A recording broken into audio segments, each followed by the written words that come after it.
Hey guys, how's it going? It's me, Chris, again, and today we have a 2019 Lexus NX300 maintenance light reset. We are going to use these buttons over here: up, down, left, right, middle for enter, and back.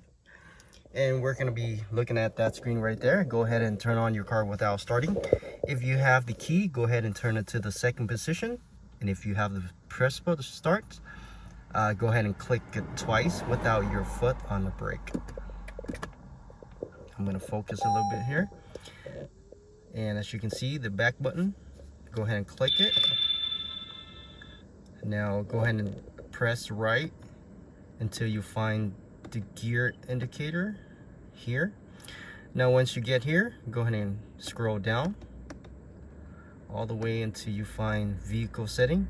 Go ahead and enter on vehicle setting. Now scroll down to schedule maintenance, enter on that,